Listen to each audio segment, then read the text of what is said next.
اچھی گواہی کی بنا پر آپ صلی اللہ علیہ وسلم کا جنازہ پڑھنا، یعنی کسی کا جنازہ آپ نے پڑھا صرف اس لیے کہ وہ اچھا انسان تھا. ابو قتادہ کہتے ہیں کہ نبی کریم صلی اللہ علیہ وسلم کو جب کبھی نماز جنازہ کے لیے بلایا جاتا تو پہلے اس کے متعلق لوگوں کی رائے معلوم کرتے کہ لوگ کیا کہتے ہیں اس کے بارے میں. اگر لوگ اس کا تذکرہ اچھائی کے ساتھ کرتے تو نبی کریم صلی اللہ علیہ وسلم کھڑے ہو جاتے اور اس کی نماز پڑھا دیتے، اور اگر برائی کے ساتھ تذکرہ ہوتا تو اس کے اہل خانہ سے فرما دیتے اسے لے جاؤ، خود ہی اس کی نماز جنازہ پڑھ لو. اور نبی صلی اللہ علیہ وسلم اس کی نماز جنازہ نہ پڑھاتے، جنازہ تک پڑھنے سے انکار کرتے. آپ تو باقی چیزوں میں بھی انکار ہو سکتا ہے نا. پھر 2 دن پہلے میری کسی سے ملاقات ہوئی تو شاید میں نے آپ کو بتایا بھی ہو، وہ اس وقت پڑھ رہے ہیں HEC فرانس یونیورسٹی میں، ایگزیکٹو MBA کر رہے ہیں. تو میں نے پوچھا کہ اس کے ایڈمیشن کا کیا کرائیٹیریا ہے. انہوں نے کہا 10 سال کی جاب. جب تک آپ نے 10 سال فیلڈ ورک نہ کیا ہو ایک MBA کرنے کے بعد، اس وقت تک آپ کو اس یونیورسٹی میں داخلہ نہیں ملتا. اور ایگزیکٹو MBA کے لیے دنیا کی ریٹ میں نمبر 2 یونیورسٹی ہے وہ. اور طریقہ کار کیا ہے کہ کام بھی کرنا ہوتا ہے، نہیں جاب پر ہوتے ہوئے پڑھائی ہوتی ہے. یہ جاب آپ کرتے ہیں اور مہینے میں 4 دن کلاسز ہوتی ہیں جس میں 8 to 8 کلاس ہوتی ہے، صبح 8 سے شام 8 تک، چھوٹے چھوٹے وقفوں کے ساتھ تھرو آؤٹ. اور کورس کے اختتام پر تقریباً 500 گھنٹے کی تدریس ہو چکی ہوتی ہے. یہ وہ لوگ ہیں جو فل ٹائم جاب کرتے ہیں اور پھر ویکینڈ کے 2 دن ساتھ ملا کے 2 اور دن کی چھٹی لے کر یہ کورس پڑھتے ہیں.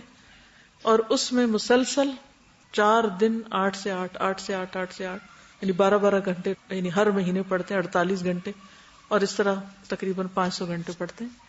وہ یہ نہیں کہ صاحب دنیا کے کام کاج چھوڑ کے آپ کتابیں لے کے بیٹھ جائیں اور رٹے لگائیں، اور پھر یہ کہ اس کے اسائنمنٹس اور ورک کام بھی ہوتا ہے اور اسیسمنٹس بھی ساتھ ساتھ چلتی ہیں، تو کافی ہیکٹک ہوتا ہے.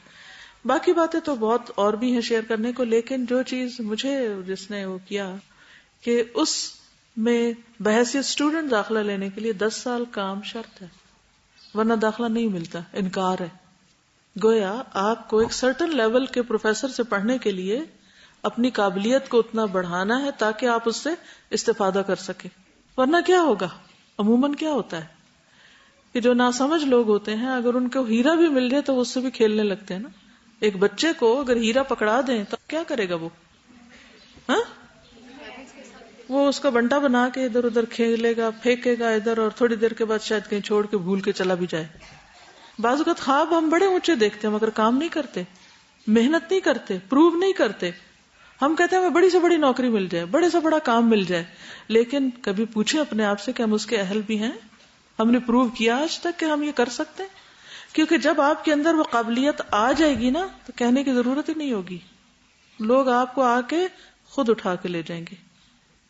آپ کو یاد ہے نا کہ پچھلے دنوں 1-2 سال پہلے بھی اور کچھ عرصہ پہلے بھی چھوٹے چھوٹے بچوں نے بڑی زبردست اچیومنٹس کی تھی، تو فوری طور پر ان کو، ان کے پیرنٹس کو، ان کے گھر کو ایسے ملکوں میں شفٹ کر دیا گیا. وہ خود آ کے اٹھا کے لے گئے گاؤں دیہات سے بھی کہ یہ بچے ہمیں چاہیے کیونکہ یہ کام والے بچے ہیں. جب آپ میں قابلیت ہوتی ہے تو آپ ان ڈیمانڈ ہوتے ہیں، اور اگر آپ سست ہیں، صرف باتونی ہیں، کام کچھ نہیں کرتے، تو کوئی آپ کی طرف دیکھے گا بھی نہیں. یہ انسانوں میں بھی کرائیٹیریا ہے، اور اللہ کے ہاں تو پھر صرف عمل دیکھا جائے گا. کسی کا نہ حسب نسب دیکھا جائے گا، نہ مال و دولت دیکھی جائے گی، نہ رنگ شکل دیکھی جائے گی، کچھ بھی نہیں دیکھا جائے گا. آپ کا کام دیکھا جائے گا، کر کے کیا آئے ہو. لیکن افسوس کے ساتھ کہنا پڑتا ہے کہ ہم باقی سارے حربے استعمال کرتے ہیں، کام نہیں کرتے. جس دن آپ کام کرنے لگے نا آپ کے چہرے پہ آ جائے گا کہ آپ کام کرتے ہیں. ایک دم چہرے پہچانے جاتے ہیں. وہ تھکے ہوئے چہرے ہوتے ہیں جو کام کرتے ہیں، جو نظر آتے ہیں کہ ہاں واقعی انہوں نے کوئی محنت کی ہے. ان کا آؤٹ پٹ نظر آتا ہے کہ وہ کچھ کر کے آئے ہیں. اور جو نکمے لوگ ہوتے ہیں وہ بھی چہروں سے پہچانے جاتے ہیں. اب کیا ہوگا؟ یہ نکما پن جو دنیا میں آپ کو بڑا فریش کیے ہوئے کل قیامت کے دن تھکے ہوئے چہروں والا بنا دے گا. اور جو آج تھکتے ہیں وہ کل نظرۃ النعیم میں ہوں گے. تو محنت کا عادی بنائیے اپنے آپ کو، سخت محنت کیجیے. اور کسی بھی چیز میں ایکسپرٹیز کے لیے 10,000 گھنٹے کی محنت چاہیے. اگر آپ چاہتے ہیں کہ صرف باتیں کر کے آپ وہاں تک پہنچ جائیں تو یہ بھول ہے، یہ قطعاً نہیں ہونے والا. اور اگر آپ کسی دھوکے سے پہنچ بھی گئے نا اوپر تو دڑام نیچے پھر گریں گے، کیونکہ آپ لائق نہیں ہیں وہاں چڑھنے کے. اور اس حقیقت کو ہم عموماً دنیاوی اعتبار سے بھی اور آخرت کے اعتبار سے بھی بھولے رہتے ہیں. تو نبی صلی اللہ علیہ وسلم اس شخص کا جنازہ نہیں پڑھتے تھے جس کے بارے میں لوگوں کی رائے اچھی نہیں ہوتی تھی. اچھا جب ہماری بارے میں کوئی رائے اچھی نہ دے تو ہم اس کے دشمن بن جاتے ہیں, اس کے پیچھے پڑ جاتے ہیں. یہ سارے لوگ میرے خلاف ہیں. اکثر لوگوں کی شکایت ہوتی, اپنے آپ سے پوچھئے. بعض لوگ دنیا میں کہیں چلے جائیں ان کو سب لوگ خراب نظر آتے ہیں, وہ نہیں سوچتے انہوں نے خود کیا کیا ہے. یہ آنٹی اچھی نہیں, یہ سسر اچھے نہیں, یہ فلاں اچھا نہیں, یہ فلاں, سب سسرال سے شکایت ہے. کبھی سسرال سے پوچھے نا ان کا کیا حال ہے, آپ کیا کہتے ہیں؟ وہ 10 بجے تک سوتی رہتی ہے, اٹھ کے کسی کی خدمت کا نہیں پتا, سلام نہیں کرتی. ان کے پاس ایک پورا پلندہ ہوگا. آج آپ خاندانوں میں جا کر دیکھیں کون کس سے خوش ہے ہیں؟ اور پھر ہم کیا کرتے ہیں, بجائے اس کے کہ اپنی اصلاح کریں ہم دوسروں کو بلیم کرتے رہتے ہیں. یہ سب خراب ہے. وہ اس کے خلاف گواہی دے رہا ہے, وہ اس کے خلاف دے رہا ہے. اللہ اکبر, ہر ایک دوسرے کے خلاف حجت بنا ہوا ہے. انجام کیا ہوگا سوچئے, کیا انجام ہوگا ہمارا؟ تو لوگوں کی گواہیوں کو اگنور نہ کیا کریں, اس کی فکر کریں, اور جو غلطی وہ آپ کو بتائیں اس کی اصلاح کریں. سوچیں کہ نبی صلی اللہ علیہ وسلم نے اس کا جنازہ کیوں پڑھا تھا. کالی کلوٹی عورت جو مسجد میں جھاڑو لگاتی تھی, اس کو دفنا بھی دیا گیا تو بھی اس کا جنازہ پڑھا آپ نے. اور بہت سے لوگوں کا آپ کے پاس جنازہ لایا جاتا تو اور آپ نہیں پڑھتے تھے. کس چیز کا فرق تھا؟ اخلاص کا, عمل کا. نبی صلی اللہ علیہ وسلم نے فرمایا ایمان والی قوم کی گواہی یعنی اللہ کے یہاں مقبول ہے, یہ لوگ زمین پر اللہ کے گواہ ہیں. پھر 2 اچھی گواہیوں پر جنت. نبی صلی اللہ علیہ وسلم نے فرمایا جس مسلمان کی اچھائی پر 4 شخص گواہی دیں اللہ اسے جنت میں داخل کرے گا. ہم نے کہا اگر 3 گواہی دیں, آپ نے فرمایا 3 پر بھی. ہم نے پوچھا 2, فرمایا 2 پر بھی. ہم نے یہ نہیں پوچھا 1, اگر پوچھتے تو شاید کہہ دیتے 1 بھی. لیکن کیا گواہی کا کوئی کرائیٹیریا ہے کہ گواہی دے کون رہا ہے کوئی کرائیٹیریا؟ نہیں پتا کہ وہ سچا ہو. کس کی گواہی ساقط ہے؟ جھوٹے کی, جو عادل نہیں ظالم ہے. یعنی جو شخص خود ہی جھوٹا ہے اور وہ جھوٹ میں مبالغہ آرائیاں کر رہا ہے تو اس کی گواہی کا کوئی فائدہ نہیں ہے. کچھ لوگوں کی عادت ہوتی ہے نا, جہاں بیٹھتے ہیں بس اسی چلو تم ادھر کو ہوا ہو جدھر کی. ایک نے کوئی اچھی بات کی وہ بھی مبالغہ آرائی شروع ہو گئے, کچھ نہ سوچا سمجھا. اب کیا ایسے لوگوں کی گواہی بندے تو شاید مان ہی جائیں, وہ تو دھوکے میں آ جائیں. کیا اللہ تعالیٰ کو کوئی دھوکہ دے سکتا؟ کیا آپ کسی کو مقرر بھی کر جائیں, دیکھو میں مر جاؤں نا تو میرے بارے میں یہ اعلان کرنا, میں تمہیں پیسے دیتی ہوں اس کے کہ میرے بارے میں اچھی گواہی دینا. جیسے آج دنیا میں ہوتا ہے نا کہ وہ جرنلسٹ وغیرہ کو پیسے دے کے ان سے ایسی باتیں لکھوا لی جاتی ہیں کہ جو لوگوں کے حق میں جاتی ہیں, جھوٹا پروپیگنڈا یا جھوٹی شہرت. کیا واقعی اللہ کے یہاں بھی ایسی کوئی چیز کام کرے گی؟ ہرگز بھی نہیں. تو متقین کی طرف سے جو میت کی تعریف ہوتی ہے, اس کے پڑوسیوں کی طرف سے جو سچ بولنے والے نیک اور صاحب علم ہیں, جو اس میت کے حالات سے بھی واقف ہیں, یہ اس میت کے لیے اللہ کے اذن سے جنت کو واجب کرنے والا عمل ہے. لیکن جو عوام الناس ہے وہ میت پر اپنی اپنی خواہش کے مطابق حکم لگاتے ہیں. تو عوام الناس کی گواہی نہیں, عادل صادق لوگوں کی گواہی. حضرت عائشہ کہتی ہیں کسی نے کہا اے اللہ کے رسول صلی اللہ علیہ وسلم فلاں عورت فوت ہو گئی اور اس نے راحت پالی, آرام ہو مل گیا اس کو. کسی نے کہا اے اللہ کے رسول فلاں عورت فوت ہو گئی, آرام میں آ گئی, دنیا کے مصیبتوں سے جان چھٹ گئی, راحت میں آ گئی. آپ نے کیا کہا ہوگا؟ رسول اللہ صلی اللہ علیہ وسلم غصے میں آ گئے. اب یہ گواہی دی جا رہی ہے نا ایک طرح سے, آپ غصے میں آ گئے. فرمایا راحت تو وہ پاتا ہے جسے بخش دیا گیا ہو. کس کے پاس گارنٹی ہے؟ یعنی گواہی دیں بھی تو یہ نہیں کہ وہ جنتی ہے, وہ مرحوم ہے. یہ مرحوم کا بھی کتنا لفظ عام ہے ہمارے یہاں. مرحومین کیا مطلب ہے مرحوم کا؟ رحم کیا گیا. آپ کے پاس کیا گارنٹی ہے اس پہ رحم ہی کیا گیا؟ لواحقین بولا کریں پیچھے والوں کو, اور متوفی یا میت یا فوت شدہ, ہاں یہ کہہ سکتے ہیں اللہ اس پہ رحم فرمائے, دعا دے سکتے ہیں, لیکن یہ گارنٹی دینا کہ وہ رحم ہو گیا, یہ درست نہیں. پھر اسی طرح ابو قتادہ بیان کرتے ہیں کہ رسول اللہ صلی اللہ علیہ وسلم کے سامنے سے ایک جنازہ گزرا. فرمایا آرام پانے والا ہے یا دینے والا؟ صحابہ نے پوچھا یا رسول اللہ صلی اللہ علیہ وسلم آرام پانے والا یا آرام دینے والا سے مراد کیا ہے؟ فرمایا ایمان والا بندہ تو مر کر دنیا کی تکالیف اور مصیبتوں سے نجات پا جاتا ہے اور اللہ کی رحمت میں آرام پاتا ہے, اور بدکار کے مرنے سے تمام دوسرے بندے, شہر, درخت, جانور, چوپائے آرام پاتے ہیں. یعنی یا کوئی آرام پاتا ہے یا کوئی آرام دیتا ہے, کیونکہ جو اچھے لوگ فوت ہو جاتے ہیں ان کے تو غم بھولتے ہی نہیں ہے. جیسے میں نے پہلے بھی عرض کیا ہوگا، کئی دفعہ میں ذکر کر چکی ہوں کہ ڈاکٹر غازی کی وفات جو ہے، شاید ہی کوئی دن ہو کہ میرے دل میں ان کی وفات کی تکلیف نہ ہو. میں تقریباً روز یہاں سے جب واک کرتی ہوں اس اینڈ پہ آتی ہوں تو سامنے قبرستان کی دیواریں نظر آتی ہیں. تو یہ ہو نہیں سکتا کہ میں قبرستان کے پاس سے گزروں یا دیوار دیکھ لوں تو مجھے اس قبرستان میں ڈاکٹر غازی کا خیال نہ آئے. آج بھی صبح میں اپنی کتابیں دیکھ رہی تھی تو اس میں ان کی کتاب نکل آئی. تو میں ہمیشہ ہی سوچتی ہوں کہ کس نے میرے دل میں یہ دکھ ڈالا. ان کے خاندان نے تو نہیں یا کسی نے. میرا ان سے کوئی ذاتی تعلق نہیں تھا، صرف ایک استاد تھے، ایک دینی رہنما تھے. انہوں نے مجھے راہ دکھائی تھی کہ تم پی ایچ ڈی کرو اور ایک ایک سٹیپ سمجھایا تھا. حالانکہ وہ اتنا مصروف انسان تھے، لیکن آخر وقت تک جب ہم جانے لگے تو انہوں نے لندن کی جو انڈر گراؤنڈ ہے اس کا میپ نکال کے اپنے کاغذوں میں سے ڈھونڈ کے پکڑایا ہاتھ میں کہ جب تم اترو گے ایئرپورٹ پہ اگر کوئی آگے لینے والا نہ آئے تو پریشان نہیں ہونا. اس طریقے سے یہاں سے یہ ٹرین مل جاتی، یہاں سے یہ اس رنگ کی لائنیں ہیں، یہ اس رنگ کی ہیں، اس طرح وہاں پہنچ جانا. تو جو محسن ہوتے ہیں، جو احسان کرتے ہیں، ان کو نہیں بھلا سکتا انسان. وہ کوئی پیسے دے کے نہیں جاتے کسی کو کہ تم مجھے یاد کرتے رہنا. بے اختیار دعائیں نکلتی ہیں ایسے لوگوں کے لیے دل سے. تو ہم ہر روز سوچیں کہ ہم کس پر کیا احسان کر رہے ہیں، کس کی کیا بھلائی کر رہے ہیں، کس کو کیا فائدہ پہنچا رہے ہیں، کس کا کون سا دکھ دور کر رہے ہیں. ہمیں تو اپنی ذات سے فرصت نہیں، ہر وقت اپنی تعریفیں، اپنی باتیں، اپنا ہی رونا، مجھے یہ ہو گیا، مجھے یہ ہو گیا. اس سے باہر ہی نہیں نکلتے. کسی کا کب سوچیں گے؟ دوسروں کا دکھ کب لگے گا؟ جب اپنے بھولیں گے تو. اور جس کو دوسروں کے دکھ لگ جاتے ہیں اس کو اپنے بھول جاتے ہیں.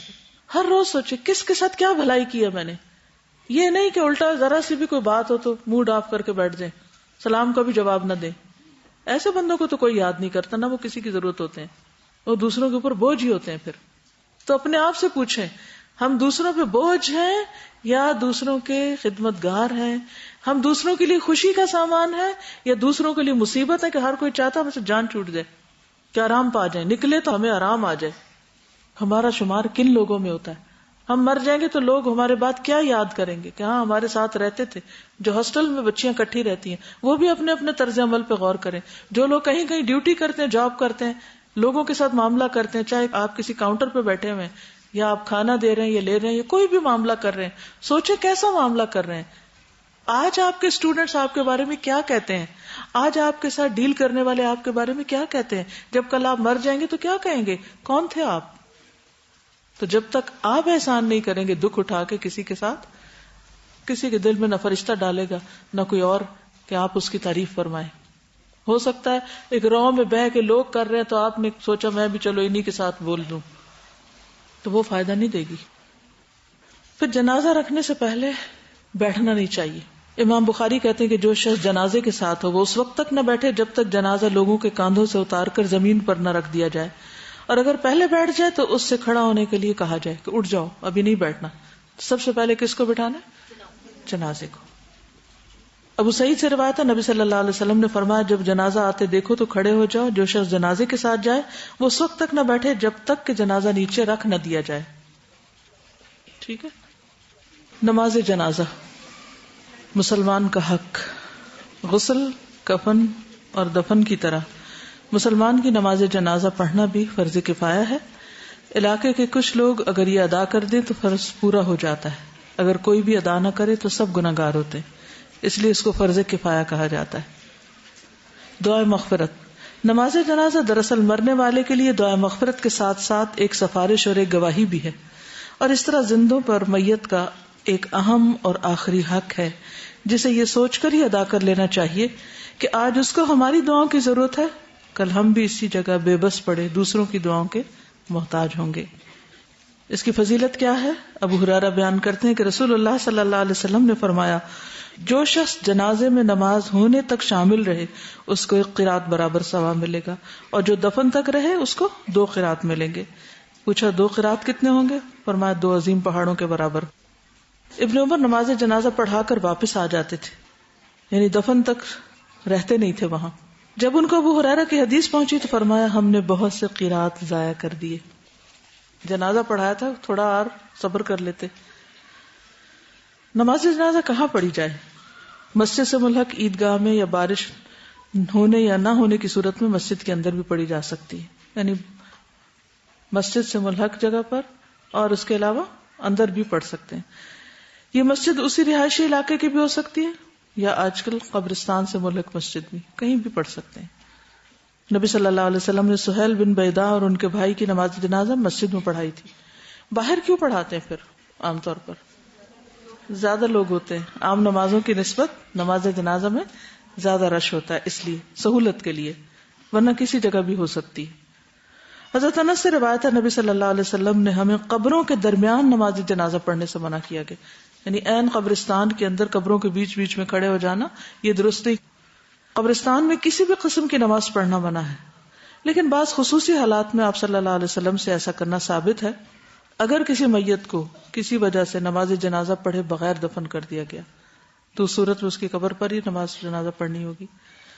کوئی عزیز اس کی نماز جنازہ میں شریک نہیں ہو سکا تھا، اب وہ ایسا کرنا چاہتا ہے، یا صرف شک ہے کہ نماز نہیں پڑھی گئی اور بعد میں اس کی قبر معلوم ہو جائے.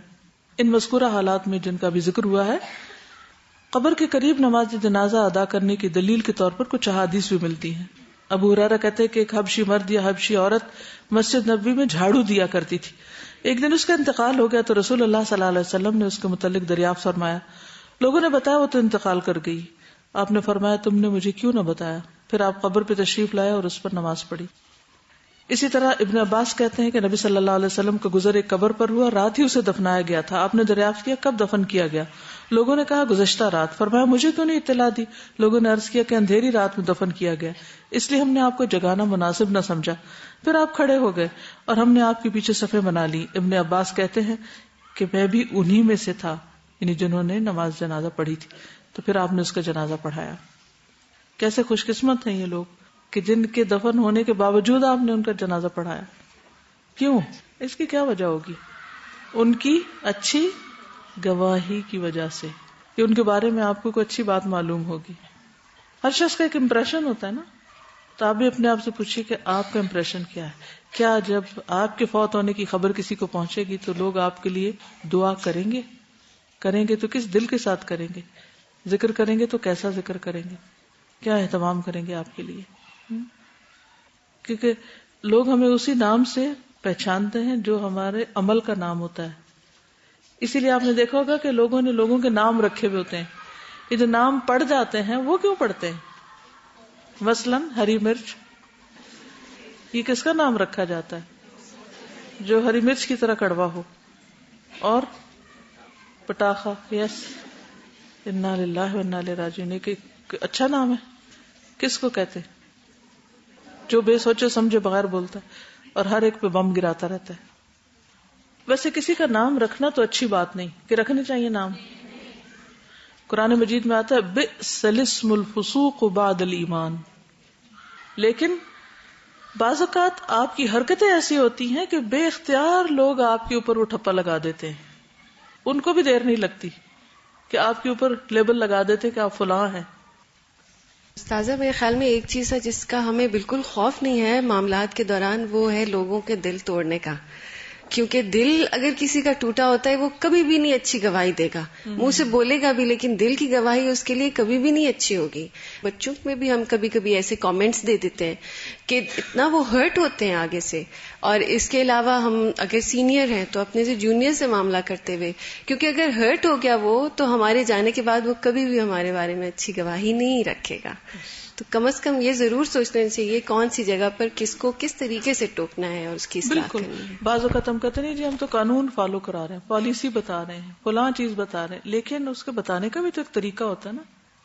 زبان کی گواہی کے علاوہ اصل گواہی دل کی ہے، کیونکہ اللہ تعالیٰ لوگوں کی صرف جھوٹی زبانوں کے اوپر فیصلہ نہیں کریں گے، یہ بھی دیکھیں گے کہ کون دل سے کیا کہہ رہا ہے. تو دل سے تو وہی نکلے گا جو آپ نے کسی کے دل میں فیل کروایا اس کو. تو اس لیے بہت احتیاط کی ضرورت ہے. دل توڑنے بہت آسان ہے لیکن جوڑنے بہت مشکل. زید بن ثابت کہتے ہیں کہ ہم لوگ نبی صلی اللہ علیہ وسلم کے ساتھ باہر گئے. جب آپ بقیع میں پہنچے قبرستان تو آپ کو ایک نئی قبر نظر آئی. آپ نے اس کے بارے میں پوچھا. صحابہ نے کہا فلاں خاتون ہے، ان کی قبر ہے. آپ نے اسے پہچان لیا. فرمایا تم نے مجھے اس کی وفات کی اطلاع کیوں نہ دی؟ انہوں نے کہا آپ دوپہر کو آرام فرما رہے تھے اور آپ روزے سے بھی تھے، ہمیں یہ بات اچھی نہ لگی کہ آپ کو تکلیف دیں. آپ نے فرمایا یوں نہ کیا کرو، مجھے تم سے دوبارہ ایسے عمل کی ہرگز خبر نہ ملے. جب تک کہ میں تمہارے درمیان موجود ہوں تم میں سے جو کوئی بھی فوت ہو مجھے ضرور اطلاع کیا کرو، کیونکہ میری دعا ان کے لیے رحمت کا باعث ہے. ان صلاتک سکن لہم. پھر آپ قبر پر تشریف لے گئے، ہم نے آپ کے پیچھے صف بنائی، آپ نے اس پر 4 تکبیریں کہیں، یعنی اس کا جنازہ پڑھا. پھر غائبانہ نماز جنازہ. ایسا غیر مسلم علاقہ جہاں کوئی مسلمان وفات پا جائے اور اس کی نماز جنازہ ادا کرنے والا کوئی نہ ہو، اس صورت میں کسی اور اسلامی ریاست میں چند مسلمان اس کی غائبانہ نماز جنازہ ادا کر سکتے ہیں، جس طرح کہ رسول اللہ صلی اللہ علیہ وسلم نے صحابہ کرام کے ساتھ حبش کے بادشاہ نجاشی کی غائبانہ نماز جنازہ پڑھائی تھی. ابو ہریرہ سے روایت ہے کہ رسول اللہ صلی اللہ علیہ وسلم نے لوگوں کو نجاشی کی موت کی خبر اسی روز پہنچا دی جس روز ان کی وفات ہوئی. نبی صلی اللہ علیہ وسلم صحابہ کے ساتھ جنازہ گاہ تشریف لے گئے، ان کی صف بنائی، 4 تکبیریں کہہ کے نماز جنازہ پڑھائی جبکہ وہ سامنے نہیں تھے. اسی طرح کچھ لوگوں کی نہیں پڑھائی، اور جن کا انکار کیا ان میں سے ایک خودکشی کرنے والا تھا. اسی طرح زانی، زنا کرنے والا، حتیٰ کہ وہ سچی توبہ کر کے اپنی جان اللہ کے قانون کے مطابق حد نافذ کرنے کے لیے پیش کر دے. اگر وہ توبہ کیے بغیر مر گیا اور اس کے بارے میں ایسی بات مشہور ہے کہ وہ اس قسم کا آدمی اور مرتے دم تک وہ ایسی حرکتیں کرتا رہا ہے، تو اس کے بارے میں بھی یہی بات آتی. قبیلہ جہانہ کی ایک عورت رسول اللہ صلی اللہ علیہ وسلم کی خدمت میں حاضر ہوئی جو زنا کی وجہ سے حاملہ تھی. اس نے درخواست کی، یا رسول اللہ مجھ سے ایسا قصور ہو گیا جس سے مجھ پہ حد لگتی، آپ نافذ فرما دیں. آپ نے اس کے سرپرست کو بلا کر، یعنی اس کا جو گارڈین تھا اس کو بلا کر اس کے ساتھ اچھے سلوک کی یا دیکھ بھال کی تلقین کی اور کہا کہ جب یہ بچہ پیدا کر لے تو میرے پاس آئے. اس نے ایسا ہی کیا. رسول اللہ صلی اللہ علیہ وسلم کے حکم سے اس کے کپڑے اچھی طرح باندھ دیے گئے اور اسے رجم کر دیا گیا، یعنی سٹوننگ کر کے ڈیتھ اس کی ہو گئی. آپ نے اس کی نماز جنازہ ادا فرمائی. حضرت عمر نے دریافت کیا، آپ نے ایسی عورت کی بھی نماز جنازہ ادا کی جس نے زنا کیا ہو؟ آپ نے فرمایا اس کی توبہ ایسی ہے کہ اگر 70 اہل مدینہ پہ تقسیم کر دی جائے تو سب کو کافی ہو جائے. صرف اللہ کے خوف سے اپنی جان پیش کر دینے والی اس عورت سے بہتر کسی کی توبہ کبھی دیکھی تم نے؟ یعنی اس کو اللہ کا خوف تھا اس لیے اس نے دنیا کی سزا قبول کر لی. لیکن اس کے برعکس ایک اور صحابی ماعز اسلمی، وہ نبی صلی اللہ علیہ وسلم کی خدمت میں حاضر ہوا، آپ کے سامنے زنا کا اعتراف کیا. آپ نے رخ پھیر لیا، پھر اعتراف کیا، پھر رخ پھیرا. 4 مرتبہ اس نے اپنے خلاف خود گواہی دی. تو نبی صلی اللہ علیہ وسلم فرمایا کیا تم پاگل ہو؟ اس نے کہا نہیں. آپ نے فرمایا کیا تمہاری شادی ہو چکی؟ اس نے کہا جی ہاں. نبی صلی اللہ علیہ وسلم نے اسے رجم کیے جانے کا حکم دیا. جب اسے پتھروں سے تکلیف پہنچی تو بھاگنے لگا، لیکن لوگوں نے پکڑ لیا اور اسے پتھروں سے مارا اور فوت ہو گیا. نبی کریم صلی اللہ علیہ وسلم نے اس کے متعلق اچھے خیالات کا اظہار فرمایا، لیکن اس کی نماز جنازہ نہ پڑھی. جی اس لیے کہ وہ جب آئی پھر اس کو بھیجا گیا، پھر وہ واپس آ گئی اپنے وعدے کے مطابق اور اس نے سچی توبہ کی تھی، کیونکہ آپ کو یہ بتایا گیا. یہاں اس شخص نے اعتراف کیا لیکن توبہ کا حال نہیں معلوم، اور اس کے علاوہ یہ ہے کہ جب سزا ملنے لگی تو وہ اس سے بھاگنے لگا، اس وجہ سے اس کا جنازہ آپ نے نہیں پڑھایا، جبکہ عورت نے پوری سزا بھگتی اور آخری دم تک استقامت کی. تو ایک استقامت اور ایک ڈامر ڈول زندگی میں کتنا فرق ہے نا. اسی طرح جو شخص مالی استطاعت رکھتے ہوئے وارثوں کے لیے کچھ نہ چھوڑے، سب ختم کر جائے. عمران بن حسین سے مروی ہے کہ ایک شخص نے فوت ہوتے وقت اپنے 6 غلاموں کو آزاد کر دیا. کیوں؟ تاکہ وہ وارثوں کو نہ ملے، اور ان کے علاوہ وارثوں کے لیے مزید قابل تقسیم کوئی اور مال نہیں تھا. نبی کریم صلی اللہ علیہ وسلم کو جب اس بات کا پتہ چلا تو وہ اس پر بہت ناراض ہوئے اور فرمایا میرا ارادہ ہے میں اس پر نماز جنازہ نہ پڑھوں. پھر آپ نے اس کے غلاموں کو بلایا، ان کے 3 حصے کیے، پھر ان کے درمیان قرہ ڈالا تو 2 غلاموں کو اس کی طرف سے بطور وصیت آزاد کیا اور 4 باقی جو تھے ان کو وارثوں میں تقسیم کیا. پھر اسی طرح مال غنیمت میں خیانت کرنے والا، خواہ شہید ہو، مال غنیمت سے مراد سرکاری مال ہے، ٹھیک ہے. زید بن خالد سے مروی ہے ایک شخص صحابی رسول صلی اللہ علیہ وسلم خیبر کے دن وفات پا گیا. ساتھیوں نے رسول اللہ صلی اللہ علیہ وسلم سے تذکرہ کیا کہ وہ فوت ہو گیا. آپ نے فرمایا اپنے ساتھی کی نماز جنازہ تم خود ہی ادا کر لو. اس فرمان سے صحابہ کے چہرے اتر گئے. آپ نے فرمایا تمہارے ساتھی نے مال غنیمت میں بددیانتی کی ہے، سرکاری مال میں کیا کیا؟ خیانت کی.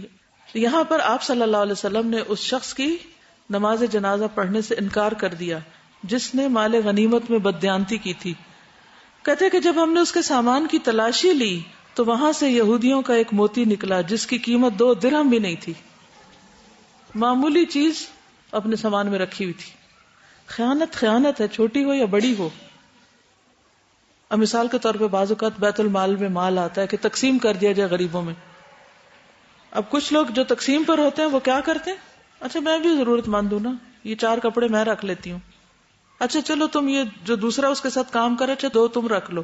غریبوں کا ہی ہے نا، ہم سب غریب ہیں. کیا یہ خیانت ہے کہ نہیں؟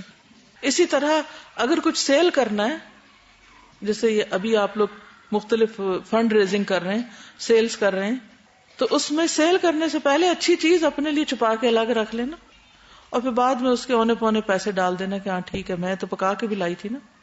نہیں بھائی، جب آپ نے صدقے کی نیت کر لی، پکا کے لائی تھی، جو بھی جب آپ نے اس پہ نیت کر لی تھی نا یہ اللہ کے لیے، یا تو آپ گھر ہی نکال کے آ جاتی، تو اس میں سے پھر اپنے لیے چرا کے یا چھپا کے یا اپنے لیے بہتر اور دوسروں کے لیے گھٹیا، اس کی اجازت نہیں ہے آپ کو. اسی طرح مثلاً آپ نے گھر میں کوک رکھا ہے، وہ کھانا پکا کے اس کا اچھا حصہ اپنے لیے نکال کے الگ کر لیتا ہے اور باقی گھر والوں کو دے دیتا ہے، تو یہ بھی کیا ہے؟ خیانت. آپ کو کسی سٹور کی حفاظت کے لیے مقرر کیا گیا اور آپ اس میں سے بغیر اجازت اپنے لیے رکھ لیتے کہ میری تو ڈیوٹی ہے اس لیے میرے لیے تو جائز ہے. آپ کسی ہاسپٹل میں نرس ہیں، آپ روئی اٹھا کے گھر اپنے ذاتی استعمال کے لیے لے آتے ہیں، کیا ہے میرے پاس چابی ہے نا، جو چاہوں نکالوں، جو چاہوں رکھوں، جو چاہوں جس کو اور کو بھی دوں. کچھ لوگ اتنے وہاں سخی بن جاتے ہیں کہ اپنے ساتھ اوروں کو بھی بانٹنا شروع کر دیتے ہیں.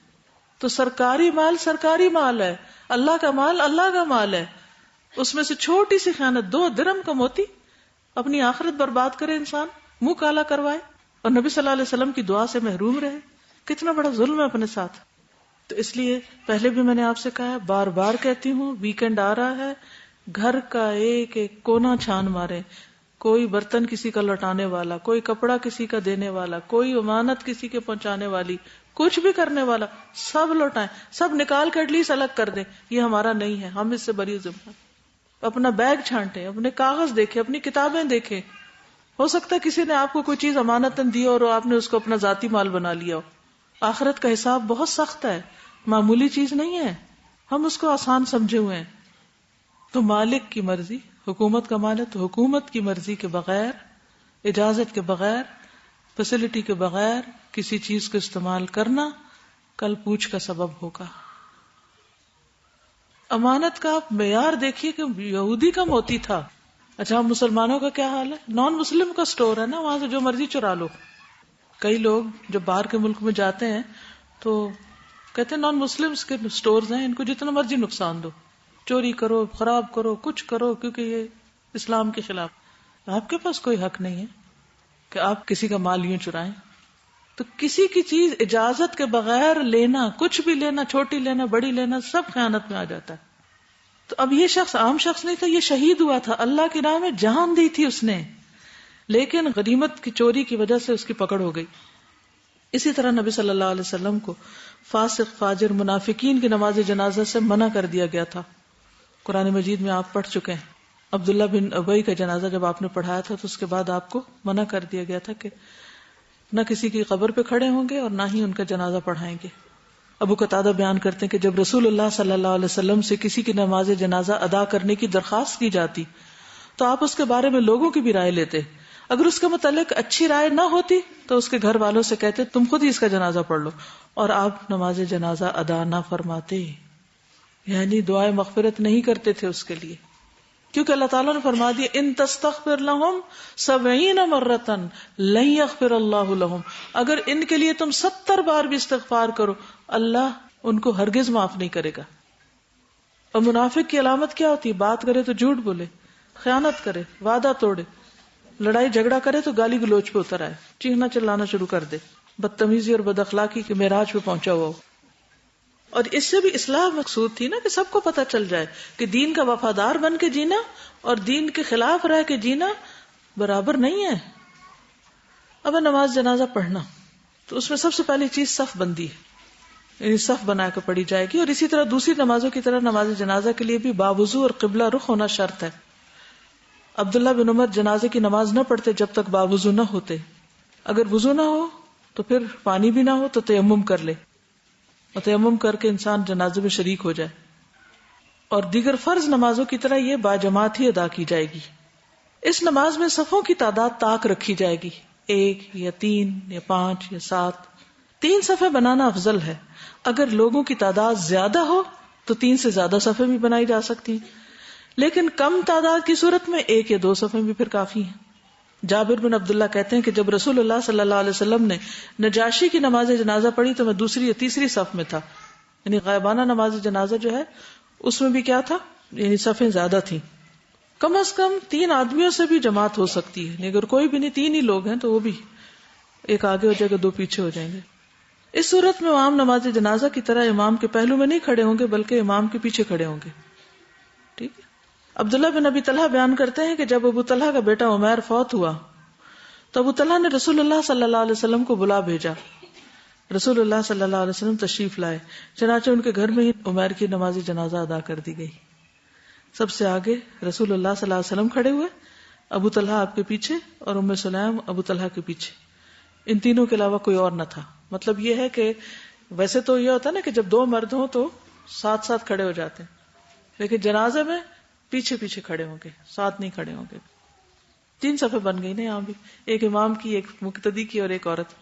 نماز جنازہ سے قبل نہ آذان ہے نہ اقامت۔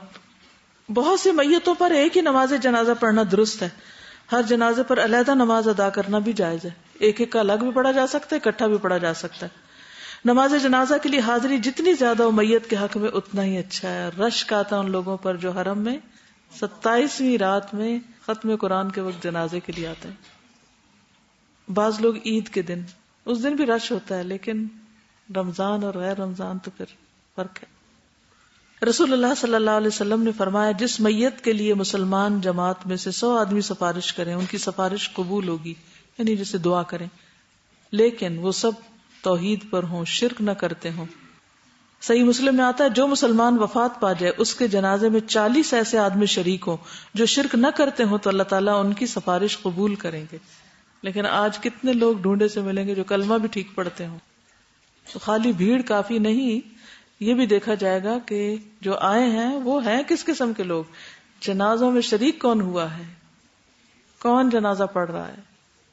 قریب مولا ابن عباس سے روایت ہے کہ ابن عباس کے ایک بیٹے مقام قدیت یا اسفان میں وفات پا گئے تو انہوں نے فرمایا قریب دیکھو اس کے لیے کتنے لوگ جمع ہوئے۔ میں نکلا تو لوگ جمع ہو چکے تھے، میں نے ان کو اس کی خبر دی تو انہوں نے کہا تمہارے اندازے میں 40 ہیں؟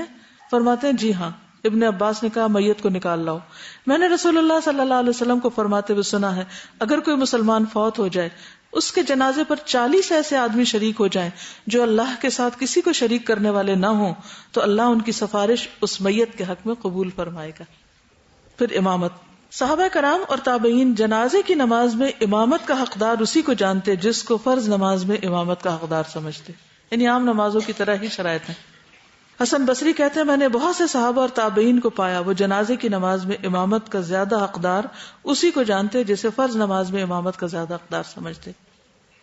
امام کو مرد میت کے سر کے مقابل اور عورت میت کے وسط کے مقابل کھڑا ہونا چاہیے، اس سے پتہ چلتا ہے کہ عورت کی میت ہے یا مرد کی۔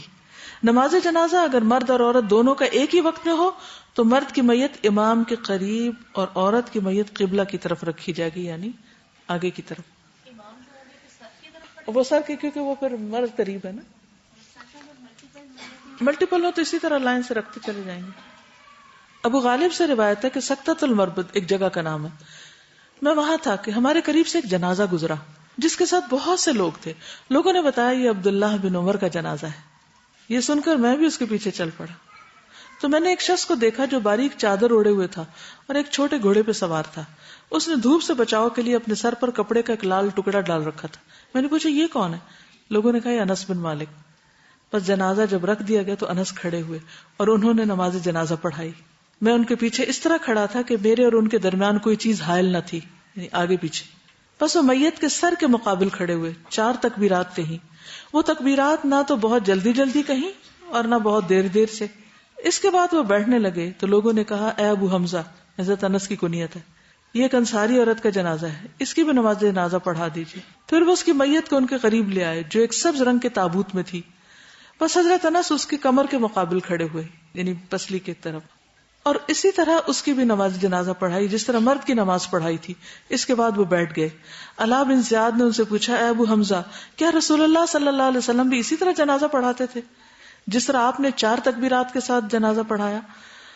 اور کیا آپ بھی مرد کے جنازے کی صورت میں اس کے سر کے مقابل اور عورت کے جنازہ ہونے کی صورت میں اس کی کمر کے مقابل کھڑے ہوتے تھے؟ انہوں نے جواب دیا ہاں آپ بھی اسی طرح نماز پڑھاتے تھے. نافع سے روایت عبداللہ بن عمر نے 9 جنازوں کی نماز ایک ہی دفعہ پڑھائی تھی جس میں مرد میتوں کو امام کے قریب کیا گیا، عورتوں کو قبلہ کی طرف، اور ان سب کی ایک صف بنائی.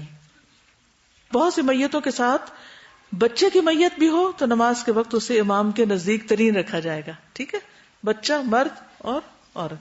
عام نمازوں میں کیا ہوتا ہے؟ مرد، بچے اور عورتیں. حضرت علی کی دختر ام کلثوم سیدنا عمر فاروق کی زوجہ اور آپ کے ایک فرزند جنہیں زید کہا جاتا تھا، ان کا جنازہ ایک ساتھ رکھا گیا اور ان کی نماز جنازہ پڑھانے والے سعید بن الاس تھے. لوگوں میں ابن عمر، ابو ہریرہ، ابو سعید اور ابو قتادہ موجود تھے. بچے کا جنازہ امام کے نزدیک تر رکھا گیا. ایک شخص نے کہا میں نے اسے پسند نہ کیا تو میں نے ابن عباس، ابو سعید اور ابو قتادہ کی طرف سوالیہ نظروں سے دیکھا، بھئی یہ کیا ہو رہا ہے؟ پوچھا یہ کیا؟ انہوں نے کہا ایسا کرنا ہی سنت ہے، یہ ٹھیک کیا گیا. حیض یا نفاس والی عورت کی میت پر بھی نماز جنازہ اسی طرح پڑھی جائے گی کیونکہ وہ خود تو نماز نہیں پڑھتی، لیکن اگر حیض میں فوت ہو گئی ہے یا بچہ پیدا ہونے کے بعد فوت ہوئی ہے، خون بہ رہا ہے، تو بھی اس کی جنازے کی نماز پڑھی جائے گی. سمرہ بن جندب بیان کرتے ہیں میں نے نبی صلی اللہ علیہ وسلم کے پیچھے کعب کی والدہ پر نماز جنازہ پڑھی جو نفاس کی حالت میں وفات پا گئی تھی، اور آپ ان کے جنازے کے وسط میں کھڑے تھے، یعنی درمیان میں کھڑے تھے. اس نماز میں نہ رکوع ہے نہ سجدہ بلکہ صرف قیام ہے. اس نماز میں بھی آپس میں بات نہیں کرنی چاہیے. نماز جنازہ سری طور پر آہستہ سے پڑھانا اور جہری طور پر پڑھانا دونوں طرح سنت سے ثابت ہے، یعنی اونچا بھی پڑھ سکتا ہے امام اور دل میں بھی پڑھ سکتا ہے. اس نماز میں 4، 5 اور 9 تکبیروں تک پڑھنا نبی صلی اللہ علیہ وسلم سے ثابت ہے، البتہ 4 تکبیروں کی بات زیادہ قوی ہے. رسول اللہ صلی اللہ علیہ وسلم نے نجاشی کی وفات کی خبر سنی اور جو نماز جنازہ پڑھا اس میں 4 تکبیریں پڑھی. تکبیرات قدرے بلند آواز میں کہی جائیں گی تاکہ پچھلی صفوں والے بھی سن لیں. ہر تکبیر میں ہاتھ اٹھانا یا صرف پہلی تکبیر کے وقت ہاتھ اٹھانا دونوں طرح درست ہے. یعنی جب امام کہتا ہے اللہ اکبر تو ہر دفعہ آپ اٹھا سکتے ہیں، یا صرف پہلی دفعہ اٹھا دیا تو بھی ٹھیک ہے. پہلی تکبیر کے بعد سورت الفاتحہ اور اس کے ساتھ کوئی دوسری سورت ملانا درست ہے. جیسے آپ نماز عام پڑھتے ہیں تو اس میں پہلی رکعت میں کیا پڑھتے ہیں؟ اللہ اکبر کہہ کے. ویسے تو ہم ثنا بھی پڑھتے ہیں، نماز جنازہ میں وہ نہیں، الفاتحہ سے شروع کرتے اور اس کے بعد کوئی بھی سورت پڑھ سکتے ہیں. ٹھیک ہے. دوسری تکبیر کے بعد درود ابراہیمی ہے، لیکن کھڑے کھڑے ہی سب پڑھیں گے، بیٹھیں گے نہیں. تیسری تکبیر کے بعد میت کی بخشش کی مسنون دعا ہے. ابو ہریرہ کہتے ہیں میں نے رسول اللہ صلی اللہ علیہ وسلم کو فرماتے ہوئے سنا جب تم کسی میت کا جنازہ پڑھو تو اس کے لیے اخلاص سے دعا کیا کرو. اس طرح انسان جب میت کے لیے دعا کرے نا تو یہ سوچ لے یہ میں پڑھا ہوں اور میرے لیے کوئی دعا کر رہا ہے. اگر آپ اس اخلاص سے پڑھیں گے تو انشاءاللہ لوگ بھی آپ کے لیے پھر پورے اخلاص سے پڑھیں گے. چوتھی تکبیر کے بعد آہستہ سلام پھیرنا سنت ہے، یعنی پھر سلام پھیر لیا جاتا ہے. ایک صحابی سے مروی ہے کہ نماز جنازہ میں مسنون یہ ہے کہ امام پہلی تکبیر کہہ کر سری طور پر فاتحہ پڑھے، پھر درود پڑھے، پھر 3 تکبیروں میں جنازے کے لیے مخلصانہ دعا کرے. اس دوران قرآن نہ پڑھے، پھر دائیں طرف مڑ کر آہستہ سے سلام پھیر دے. اور یہ بھی مسنون ہے کہ مقتدی بھی وہی کرے جو امام کر رہا ہے. یعنی یہ دوسرا طریقہ بھی بتایا گیا کہ جس میں کیا ہے، خاموشی سے سورت فاتحہ اور درود شریف اور پھر باقی جو 2 تکبیروں کے بعد دعا، اور سورت کا اضافہ نہیں ہے اس میں. ٹھیک ہے. نماز جنازہ 2 سلام کہہ کر ختم کرنا یا ایک ہی سلام پر ختم کرنا دونوں طریقے سنت سے ثابت ہے. عام طور پر حرم میں جو نماز ہوتی ہے تو آپ نے دیکھا کہ وہ صرف 1 سلام پھیرتے ہیں جبکہ 2 بھی پڑھ سکتے ہیں. سیدنا ابو ہریرہ کہتے ہیں کہ رسول اللہ صلی اللہ علیہ وسلم نے 4 تکبیروں سے نماز جنازہ ادا فرمائی اور 1 سلام پھیرا. اب آپ کہیں گے ہمیں کیوں پڑھا رہے ہیں، ہمیں تو نہیں جنازہ پڑھنا ہوتا. 2 وجوہات کی بنا پر. ایک تو یہ کہ اللہ آپ کو حرم لے جائے اور وہاں آپ کسی کا جنازہ پڑھے، اس سنت میں شریک ہو سکے. دوسرے یہ کہ کبھی کبھی عورتیں مسجد میں بھی جمع ہوتی ہیں، عورتوں والے حصے میں، اور مردوں والے حصے میں مرد ہوتے ہیں، اور جنازہ مسجد میں پڑھا جا رہا ہوتا ہے. تو اگر آپ تراویح پڑھ رہے ہیں، فرض نماز پڑھ رہے ہیں، تو وہاں بھی آپ پڑھ سکتے ہیں، لیکن اسپیشلی پڑھنے مت جائیں.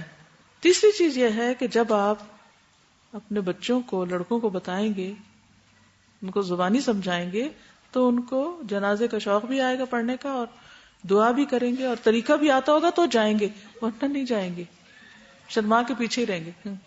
جمعے کے دن وہ ہمارے استاد کے جنازہ غائبانہ پڑھایا گیا تو نہیں آتا تھا لوگوں کو جنازہ پڑھنا، تو اس میں یہ ہے کہ طریقہ آنا چاہیے. اب انشاءاللہ آپ کا ٹیسٹ ہوگا تو اچھی طرح آ جائے گا طریقہ. اگر اس وقت کوئی تھکاوٹ نیند کی وجہ سے نہیں بھی سن رہے تو قبلے کی طرف منہ کرنا ضروری ہے، قبلہ رخ ہونا ضروری ہے. عام نمازوں کی طرح ہی ہے نا نماز. جی ہاتھ باندھتے. خواتین جو ہیں وہ اگر کسی ایسی جگہ جہاں جنازہ پڑھا جا رہا ہو تو فارغ بیٹھ کے باتیں نہ کریں بلکہ جنازے میں شریک ہو جائیں. اور اگر نہیں گئے جنازے پر تو بھی میت کے لیے دعا کریں، اللہم اغفر لی ولہ وعاقبنی منہ عقبا حسنہ. یعنی گھر میں رہتے ہیں لوگ، وہ بیٹھ کے میت کے لیے دعائیں کر سکتے ہیں. نماز جنازہ اور دفنانے کے اوقات. مندرجہ ذیل اوقات میں نماز پڑھنے اور میت دفن کرنے سے منع کیا گیا ہے. نمبر 1 جب سورج طلوع ہو رہا ہو. نمبر 2 جب عین دوپہر ہو حتیٰ کہ سورج ڈھلنے لگے یعنی زوال سے پہلے. جب سورج غروب ہو رہا ہو یہاں تک کہ پوری طرح غروب ہو چکے تو زوال کے اوقات میں جنازہ نہیں پڑھا جائے گا اور دفنایا نہیں جائے گا. عقبہ بن عامر سے روایت ہے 3 اوقات کے متعلق رسول اللہ صلی اللہ علیہ وسلم ہمیں منع فرمایا کرتے تھے کہ ہم ان میں نماز پڑھیں یا اپنی میتوں کو دفن کریں. جب سورج نکل رہا ہو حتیٰ کہ بلند ہو جائے، عین دوپہر کے وقت حتیٰ کہ ڈھل جائے، اور جب غروب ہونے کے قریب ہو حتیٰ کہ غروب ہو جائے. دن کے اوقات میں دفنانا مستحب اور مجبوری میں رات کے وقت دفنانا ناجائز. مجبوری کے بغیر رات کے وقت نہ دفنایا جائے. ہاں مجبوری میں دفنایا جا سکتا ہے، اجازت ہے. یعنی دن اور رات کے فرق میں دن میں دفنانا مستحب ہے، پسندیدہ ہے، لیکن رات میں دفنانا رخصت ہے، اجازت ہے آپ کو، آپ کر سکتے ہیں بوقت ضرورت. مجبوری کیا ہو سکتی ہے؟ مثلا کہ میت کا جسم صبح تک خراب ہو جائے گا، یا جو دفن کرنے کے لیے آئے ہیں وہ دور دور سے آئے اور رات بھر نہیں بیٹھ سکتے، یا کوئی اور اسی طرح کی مجبوری ہو سکتی کہ کہیں اور جنازہ ہو گیا، اس سے نبٹ کے دوسرے تک جانا ہے. اسی طرح ایک اور وجہ یہ بھی ہے کہ دن میں لوگ زیادہ ہوتے ہیں نا، رات کو کم ہوتے ہیں، پھر پارٹیوں میں چلے جاتے ہیں، جنازہ پڑھنے پر نہیں جاتے. اندھیرا بھی ہوتا ہے، ڈرتے بھی ہیں قبرستان سے، تو اس لیے بھی. بچے کی نماز جنازہ. نابالغ بچے کی نماز جنازہ واجب نہیں. جب بچہ زندہ پیدا ہو اس کی نماز جنازہ پڑھنا مسنون ہے. نبی صلی اللہ علیہ وسلم سے دونوں طرح ثابت ہے. آپ نے نابالغ بچوں کی نماز جنازہ پڑھی بھی اور نہیں بھی پڑھی. اسی طرح اس بچے کی بھی نماز جنازہ پڑھنی جائز ہے جس کی ولادت قبل از وقت ہو جائے، پری میچور. اس کے لیے شرط نہیں کہ وہ زندہ ہو یا فوت ہو کئی بار آیا ہو، بلکہ مردہ بھی ساقط ہوگا تب بھی اس کی نماز پڑھنی صحیح ہوگی، بشرطے کہ 4 مہینے کے بعد، ان 4 مہینے ماں کے پیٹ میں گزارے ہوں، کیونکہ اس کے بعد روح پڑتی ہے اور پھر وہ ایک انسانی شکل اختیار کرتا ہے. مسلمان میت کی نماز جنازہ پڑھنا فرض کفایہ ہے، لیکن اس حکم سے 2 لوگ مستثنا ہیں جن کی نماز جنازہ واجب نہیں. ان میں سے ایک وہ بچہ جو بالغ نہ ہوا ہو، اس لیے کہ نبی صلی اللہ علیہ وسلم نے اپنے بیٹے ابراہیم علیہ السلام کی نماز جنازہ نہیں پڑھائی تھی کیونکہ وہ چھوٹے تھے، دودھ پیتے. حضرت عائشہ بیان کرتی کہ نبی صلی اللہ علیہ وسلم کے بیٹے ابراہیم کی وفات ہو گئی جبکہ ان کی عمر 18 ماہ تھی، تو رسول اللہ صلی اللہ علیہ وسلم نے ان کا جنازہ نہیں پڑھا تھا، لیکن آپ نے دوسری طرف نابالغ کا جنازہ پڑھا بھی ہے. حضرت عائشہ کہتی ہیں کہ رسول اللہ صلی اللہ علیہ وسلم کی خدمت میں قبیلہ انصار کا ایک بچہ آیا، آپ نے اس کا جنازہ پڑھا. عبداللہ بن ابی طلحہ بیان کرتے ہیں کہ ابو طلحہ کا بیٹا عمیر فوت ہوا تو ابو طلحہ نے آپ کو بلا بھیجا، آپ تشریف لائے، گھر میں ہی عمیر کی نماز جنازہ پڑھا دی. تمام بچے کی نماز جنازہ پڑھنا. نبی صلی اللہ علیہ وسلم نے فرمایا جو بچہ ناقص پیدا ہو اس کی بھی نماز جنازہ پڑھی جائے گی، اس کے ماں باپ کے لیے مغفرت اور رحمت کی دعا کی جائے گی. اب جنازے کی بھی کچھ بدعات ہیں.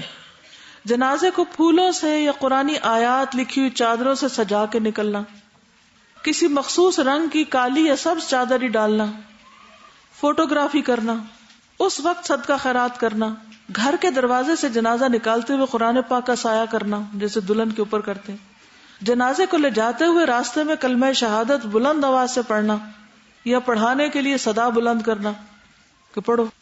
جنازے کے ساتھ پھل، مٹھائی، خشک میوے وغیرہ لے جا کر قبر پر تقسیم کرنے کی رسم. عورت کا اپنی عدت ختم کرنے کے لیے جنازے کے پیچھے کچھ قدم چلنا. کئی لوگ کہتے ہیں کہ اچھا عورت اگر نکلنا چاہتی عدت سے، کرنا نہیں چاہتی تو کیا کرے، چند قدم پیچھے چلے اور پھر واپس آ جائے تو اس کی عدت ختم ہو جاتی. اس سے کوئی عدت ختم نہیں ہوتی. نماز وحشت ادا کرنا، وہ کیا ہوتا ہے؟ یہ بدعت ہوتا ہے، اس لیے شکر آپ کو نہیں پتا. ہوتا یہ ہے کہ جب میت کو دفن کرنے کے لیے لے جاتے ہیں نا تو باقی لوگ جن میں خواتین کی اکثریت ہوتی ہے جو گھر پہ ہوتے ہیں وہ نماز وحشت پڑھتے ہیں. ان کے پیچھے وہ جنازہ پڑھ رہے ہیں، یہ وحشت پڑھ رہے ہیں. اس کی کوئی دلیل قرآن و سنت سے نہیں ملتی. یہ 2 رکعت نماز مرنے والے کے لیے دوری وحشت قبر کے طور پر ادا کی جاتی ہے کہ اس کی قبر کی وحشت دور ہو جائے، اور عموماً گھر کی بڑی بوڑھیاں وغیرہ اس کا اہتمام کرتی. سوال جی، ان کا سوال یہ کہ سفارش، گواہی اور دعا میں کیا فرق ہے؟ دعا کس سے کی جاتی ہے؟ اللہ سے. کسی کے لیے کی جاتی ہے کہ اللہ اس کو بخش دے، یہ ایک طرح سے سفارش ہوتی ہے، لیکن دعا کو سفارش نہیں بولتے. ہماری دعا کسی کے حق میں کیا ہے؟ سفارش. تو من یشفع شفاعۃ حسنۃ یکن لہ نصیب منہا، اللہ اس کو بھی اس میں سے حصہ دیتا ہے، فرشتہ آمین کہتا ہے. گواہی کیا ہے کہ جب آپ کسی کو کوئی کام کرتے ہوئے دیکھیں تو اس کو آپ کسی دوسرے کے سامنے دہرائیں، چاہے عدالت کے سامنے چاہے ویسے لوگوں کے پیچھے بیٹھ. شہادت، شاہدہ کا مطلب ہوتا ہے کسی چیز کا مشاہدہ کرنے کے بعد اس چیز کو ریپیٹ کرنا. اور سفارش یہ ہوتی ہے کہ اگر کسی کا کوئی کام رکا ہوا ہے اور دوسرا کر سکتا ہے تو اسے کرنے کے لیے مائل کرنا. مثلا ایک شخص سامان اٹھا رہا ہے، اٹھا نہیں پا رہا، تو دوسرا فارغ بیٹھا ہے تو آپ اسے کہتے اٹھو، اس کے ساتھ سامان اٹھواؤ. تو آپ نے کیا کیا؟ اس کے حق میں سفارش کی کہ دوسرا کس کی مدد کرے. اسی طرح کسی کا کوئی کام رکا ہوا ہوتا ہے تو اس سے کہتے ہیں کہ تم سفارش کر دو کہ کام ہو جائے. اگر کام جائز ہے تو سفارش کرنا باعث اجر ہے، کام ناجائز ہے تو سفارش کرنا غلط ہے. سفارش کر کے اس پہ معاوضہ لینا رشوت ہے. دیکھیں اگر روٹین میں آپ پڑھتے ہیں تو آپ پڑھتے رہے بیٹھ کے. مثلا میری ساس کی ڈیتھ ہوئی تو میری جیب میں کوئی چھوٹا قرآن ہوتا تھا تو مجھے یہ خیال ہی نہیں آیا کہ میں کیوں پڑھ رہی ہوں. سب لوگ باتیں کر رہے تھے اور میرا دل بہت تکلیف میں تھا. تو کہتے ہیں نا ایسے موقع پر اللہ کا ذکر انسان کو فائدہ دیتا ہے. تو میں نے اس نیت سے لے کے قرآن مجید تو ایک طرف بیٹھ گئی تو پڑھنا شروع کیا. اگلے دن کسی نے کہا کہ ان کی بہو کو یہ بھی نہیں پتا کہ یہ بدعت ہے. تو میرے تو مائنڈ میں نہیں گیا تھا کہ میں ان کے لیے پڑھ رہی ہوں یا اس موقع کی مناسبت سے پڑھ رہی ہوں. میں تو اپنی روٹین میں پڑھ رہی تھی کہ جہاں فارغ ہوں قرآن کھولو اور پڑھنا شروع کر دو. اگر اس طرح آپ پڑھ رہے ہیں تو کہیں بھی پڑھ سکتے ہیں آپ. لیکن اگر آپ اہتمام کے ساتھ صرف اسی وقت قرآن کھول رہے ہیں، سارا سال آپ پڑھتے ہی نہیں، یہ کسی وقت بھی نہیں پڑھتے، اور صرف اس لیے پڑھ رہے ہیں کہ کوئی میت رکھی ہوئی ہے، تو یہ درست نہیں. ٹھیک ہے، اس وقت میت کو دفنانے اور غسل دینے اور کفن پہنانے کی تیاری کرنی چاہیے. اس وقت میت کو رکھ نہیں چھوڑنا چاہیے، الا یہ کہ رات ہو تو سب آرام سے سو جائیں، صبح اٹھ کے پھر تیار کر کے اس کو رخصت کریں اور اس کے بعد بیٹھیں، ایک دوسرے سے بات چیت کریں، اچھی گواہیاں دیں، اور اس کے بعد سب اپنے اپنے گھروں کو جائیں، کام کریں. دفتروں سے چھٹی لے کے، لوگوں کے کام متاثر کر کے، پڑھائی چھوڑ کے لوگوں کے گھروں میں بیٹھے رہنا، کھانے پکانا. ابھی آگے آئیں گی تعزیت کی رسمیں، اس میں بھی انشاءاللہ بات ہوگی اس موضوع پہ، وہاں زیادہ ڈیٹیل ہوگی. استاذہ یہ ایک چیز ہے جو چاہے انسان بیمار ہو ڈیتھ سے پہلے اس وقت سے سٹارٹ ہوتی ہے سورہ یاسین پڑھنا، اور یہ میں نے اپنی فیملی میں بہت زیادہ دیکھا. تو میں بہت زیادہ اینکشس تھی سورہ یاسین کی تفسیر پڑھنے کے لیے. تو جب ہم لوگ نے سٹارٹ کیا تو شروع کی آیات میں ہی آیا وَنَكْتُبُ مَا قَدَّمُوا وَآثَارَهُمْ. پھر اس کے بعد میں نے یہ سوچا کہ جو انسان زندہ ہے اللہ تعالیٰ اسی کے ڈیڈز لکھ رہا ہے نا. ایک مردہ ایک انسان مر گیا، اس کی تو کوئی ظاہر اللہ تعالیٰ کچھ لکھیں گے نہیں، کتاب ہی بند ہو گئی. اور دوسری چیز آگے جو ایک آیت آئی بالکل ایگزیکٹ وہ یہ تھی لِيُنذِرَ مَن كَانَ حَيًّا وَيَحِقَّ الْقَوْلُ عَلَى الْكَافِرِينَ. تو میں نے پھر اپنی فیملی سے شیئر کیا اور الحمدللہ یہ سننے کے بعد، یہ صرف ایک ورڈ سننے کے بعد یہ چیز اتنی کم ہوئی. قرآن از امیزنگ میریکل. ہم نے اس کو بند کیا ہوا نا. نبی صلی اللہ علیہ وسلم، جن لوگوں نے سیرہ پڑھی آپ میں سے مجھ سے، تو میں ہر تھوڑی دیر کے بعد یہ بات دہراتی تھی کہ نبی صلی اللہ علیہ وسلم جہاں جاتے لوگوں کو قرآن پڑھ کے سناتے تھے. ہم قرآن نہیں کھولتے، اور خصوصاً گھروں میں نہیں، اور دلیل کے طور پر نہیں لاتے، کیونکہ ہماری باتیں کیا حیثیت رکھتی ہیں اللہ کی بات کے آگے. لیکن اس کو اتنے خوبصورت انداز میں بتائیے کہ لوگ قرآن کا نہ انکار کر دیں کہیں. اس دن نہیں کریں، پہلے کر لیں یا بعد میں کر لیں، اس وقت تو بہت لڑائی شروع ہو جائے گی. اس وقت اب صبر کریں، کیونکہ یہ آپ کو بھگتنا ہے اپنی اس غلطی کا انجام جو آپ نے پہلے کی ہے. کون سی؟ نہ بتانے کی. یس، اب آپ کو فکر لگی ہے کہ یہ کر رہے ہیں، پہلے کیوں نہیں بتایا تھا کہ نہیں کرنا؟ جب وہ شروع کر چکے تو پھر آپ بتا رہے ہیں، تو پھر اب تو بتانے کا وقت نہیں ہے. اب تو ذرا آپ اور صبر کریں تھوڑا سا اور پھر بتائیں. ہم نے اپنی زندگی میں نہ بتایا تو ہو سکتا ہے ہماری موت پہ بھی ایسے ہی لوگ اکٹھے ہو جائیں. خدا نخواستہ. تو اس لیے بہتر ہے کہ اس میں بھی دیر نہ کریں، حکمت سے مناسب موقع، اگر اسی وقت مناسب موقع تو اس وقت بھی کر سکتے ہیں. آپ اعلان کر سکتے ہیں جی اب اس وقت آپ سب تشریف لے جا سکتے ہیں گھروں کو. اذا قیل لکم ارجعوا فارجعوا. جی میت کی بخشش کی دعا دے دیں، وہ پڑھیں. جی انہیں کہیں کہ نبی صلی اللہ علیہ وسلم نے نہیں پڑھا تھا اس لیے میں نہیں پڑھ سکتی. سمپل سچی بات کہیں, کچھ بھی نہیں ہوگا. کہ میں اس لیے نہیں کرتی کہ میرے پاس دلیل ہی کوئی نہیں, میں کیا کروں, آپ مجھے دلیل لا دیں تو میں کروں گی. آپ کی مجبوری ہے تو میری بھی ہے. جی سوال ان کا یہ کہ آپ نے کہا کہ نابالغ بچے کی نماز جنازہ واجب نہیں ہے. ٹھیک ہے, واجب نہیں ہے کہاں سے لیتے ہیں علماء؟ کہ نبی صلی اللہ علیہ وسلم نے حضرت ابراہیم کی جنازہ کی نماز نہیں پڑھی تھی جو آپ کے نابالغ بچے تھے. اور دوسری طرف یہ ہے کہ آپ نے قبیلہ انصار کے ایک بچے کی نماز جنازہ پڑھی تھی. ٹھیک ہے, تو اس سے کیا پتا چلتا ہے کہ آپشن ہے. اچھا اس کے لیے کوئی درس دے سکتے ہیں, پھر کیا اجتماعی دعا ہو سکتی ہے, تو اس طرح کے سوال تھے. تو کوئی چیز مجھے دلیل ہی نہیں مل رہی تھی, اس لیے کہ صحابہ کرام انتہائی پریکٹیکل لوگ تھے, عمل والے. وہ ایسے بیٹھے تھوڑی رہتے تھے سارا دن, اتنا وقت ان کے پاس کہاں تھا. اس وقت مجھے لگا نا کہ یہ جو ہم نے ایک چیز غلط کی ہے نا, کہ اتنا لمبا میت کو رکھنا, اس سے بہت اور چیزیں خرابیاں چل پڑی. ایک نافرمانی سے کئی نافرمانیاں ہوتی. جی دیکھیے میں یہ پھر آپ سوچئے کیا ہم وہ ذمہ داری پوری کر رہے ہیں جو نبی صلی اللہ علیہ وسلم نے لوگوں کو بدعات کے خاتمے یا حرام یا شرک یا گناہوں کے ختم کرنے کے لیے کی تھی, کہ ہم کر رہے ہیں؟ جب ہم پہلا کام نہیں کر رہے تو ہم دوسرا کیسے کریں گے؟ پھر تو رسم دنیا نبھانے کے لیے جانا ہی پڑے گا. پہلا کام کریں. مثلا ایک امام مسجد جو ہے وہ اس موقع پر کیا کر رہا ہے, وہی رول پلے کر رہا ہے جو نبی صلی اللہ علیہ وسلم نے جنازہ پڑھانے یا نہ پڑھانے کا کیا. تو اب امام کی حیثیت کیا ہے؟ اگر وہ ایک امام کہے گا میں نے نہیں پڑھانا تو اس کو بائیکاٹ کر کے دوسرے کے پاس چلے جائیں گے. یعنی ان احادیث کا مطلب یا ان کو پیش کرنے کا مقصد کیا تھا کہ نمبر ایک کہ یہ گناہ بہت سخت ہے کہ جس سے انسان دعائے بخشش سے محروم ہو جاتا ہے. دوسری بات یہ ہے کہ امام کا فرض بنتا ہے, یہ مقتدیوں کے لیے حکم نہیں بتایا جا رہا, یہ امام کے لیے حکم بتایا جا رہا ہے کہ امام کا فرض بنتا ہے کہ وہ امر بالمعروف نہی عن المنکر کرے, لوگوں کے حالات کی خبر رکھے, جو برائیاں کرنے والے ہیں ان کے بارے میں لوگوں کو بتائے کہ یہ شخص غلط تھا, میں اس کا جنازہ نہیں پڑھوں گا, تاکہ جو سامنے بیٹھے نا وہ توبہ کرتے ہوئے جائیں کہ ہم نے ایسا نہیں کرنا. یہ ایک سبق سکھانے کے لیے تھا. یہ نہیں کہ کوئی یہاں قانونی اور فقہی حکم دے دیا گیا ہے کہ سارے معاشرے کو بائیک آؤٹ کر کے گھر بیٹھ جاؤ. کہ ہمارے یہاں عام طور پہ کیا ہوتا ہے, مقصد یا روح کو پیچھے چھوڑ کے صرف ظاہری حکم کو لے لیا جاتا ہے. ظاہری حکم نہیں ہے مراد یہاں. شاباش, ویری گڈ آنسر, بارک اللہ فیکی. یہ کہہ رہی ہیں کہ نبی صلی اللہ علیہ وسلم نے خود نہیں پڑھائی تھی, لیکن صحابہ کو کیا کہا تھا, اپنے بھائی کی نماز جنازہ پڑھ لو, ان کو پڑھنے کے لیے کہہ دیا. تو عوام تو پڑھے گی. یہاں کیا دیکھا جائے گا, امام کا رول کیا ہے. ٹھیک ہے, رات کو ڈیتھ ہوئی ہے, اگر میت کی حالت ایسی نہیں کہ وہ جیسے آپ دیکھیں نا اس دن بھی وہ بتایا تھا, ایسی نہیں تو صبح تک ویٹ کریں اور سورج نکلنے دیں, سورج نکلنے میں بھی نہیں کرنا. اور اگر میت کی حالت اتنی خراب ہے کہ صبح تک رکھنا نقصان دہ ہے اس کے لیے یا دوسروں کے لیے بھی, تو پھر رات کو دفنایا جا سکتا.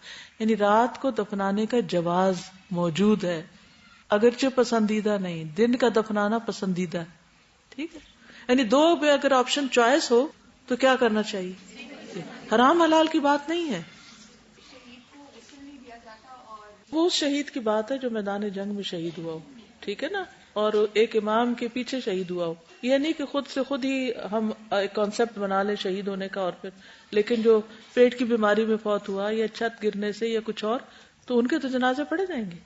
ٹھیک ہے نا, ان کا وہ مقام نہیں ہے جو میدان جنگ میں شہید ہونے والوں کا.